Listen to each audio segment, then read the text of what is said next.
Orang yang pro Megawati itu begitu mendewakan Soekarno, seakan-akan Indonesia itu dimulai dari Bung Karno, sampai ada ham Soekarnoisme bahwa Indonesia itu seakan-akan dimulai dari Soekarno. Memang deklarator kemerdekaan Indonesia itu Soekarno, tapi umat Islam atau partai-partai Islam itu tidak kecil hati, karena embrio yang bernama Indonesia itu dari tahun 1908, sebelum ada partai nasionalis yang berani melawan kolonialisme Belanda, adalah partai-partai Islam. Sehingga kebangkitan Indonesia dimulai 1908, karena saat itu yang pertama mencetus ide melawan Belanda adalah kiai-kiai Islam, yaitu saat itu bikin serikat dagang Islam, terus lama-lama menjadi serikat Islam, terus lama-lama menjadi partai Islam. Dimulai dari angkatannya Hos Cokroaminoto, jenis Haji Umar Said Sinten Cokroaminoto, itu disingkat jenis Hos Cokroaminoto. Jadi tidak bisa Indonesia itu meninggalkan partai Islam, karena dulu pertama pendiri era kepartaian niku malah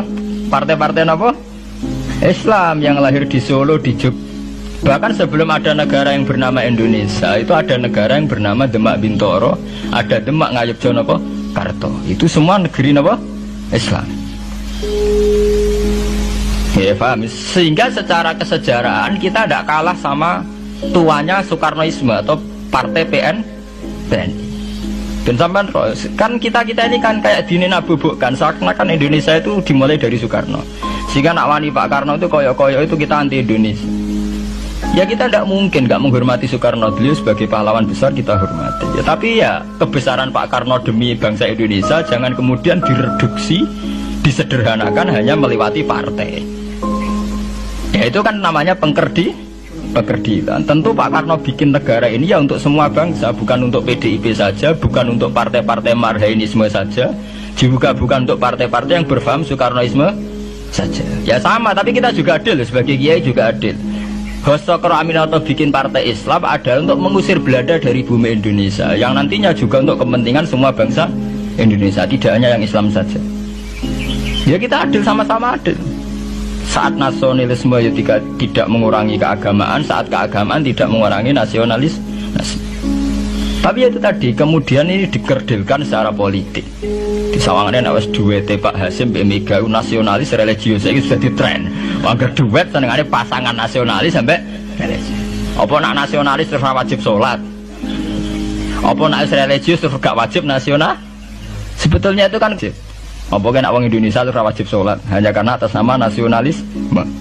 Apa nak gue ngiyai itu wajib bayar pajak. Itu kan pengkerdilan, proses pembohongan ya. Pembohongan secara publik. Itu dibodokno, sedurunge bodoh itu kan. Itu kan repot. Namanya sedurunge bodoh dibodokno nggih napa? Nurut. Makanya kalau seneng ya, kayak kemarin hari kebangkitan nasional itu seneng kalau diungkap terus di TV bahwa kebangkitan Indonesia dimulai dari 1908. Pentingnya bahwa orang-orang yang sok Soekarnoisme biar tidak mereduksi Pak Karno hanya milik mereka sendiri, karena bangsa ini berdiri semenjak 1908. Dimulai dari gerakan Budi Utomo sampai Hos Cokroaminoto sampai macam-macam ya, serikat-serikat Islam. Tapi ini terungkap bisa usai tukaran. Jadi sebetulnya Presiden Gus Dur jadi presiden ya sah karena Basim Asari berjuang sebelum tahun 45. Megawati ya sah ya karena beliau berjuang lewat bapaknya, ya sama semuanya sah. Pak SBY juga sah karena keluarga militer. Apa meneh dekne mantune Sarwaedi sing ra roh sapa perjuangannya mertuane. Gak iso adol bapak ya adol mertuane. Pokoknya sing dikena didol pokoknya. Tapi artinya sama, kita secara sejarah itu sama. Kita sebagai santri juga tidak kalah sejarah. Karena berdirinya nasional udah lewat para kiai itu. Takokno sejarawan manapun kayak profesor siapa di UI, siapa saja profesor sejarah bilang bahwa awal kebangkitan Indonesia itu dari partai-partai Islam. Bahkan versi orang nasionalis sekalipun tuh bilang karena Islam adalah satu agama yang paling sensitif terhadap penjajahan. Karena Islam melahirkan satu paham jihad, bahwa ketika ada kolonial Belanda, wong Islam terinspirasi harus jihad. Sehingga lahir partai-partai Islam. Dulu yang dilawan itu perdagangan. Ini kalau cerita sejarah, santri-santri sadar. Jadi santri salaf dengan model sekarang sing ra roh duit, ra roh dagang itu sebetulnya mengkhianati pendiri santri. Lho boten niku lho fair. Sing gak seneng dagang, gak seneng mergawe itu mengkhianati pendiri pesantren. Sampai lihat sejarah tahun 1908 itu namanya tidak SI, tidak Serikat Islam, tapi Serikat Dagang Islam.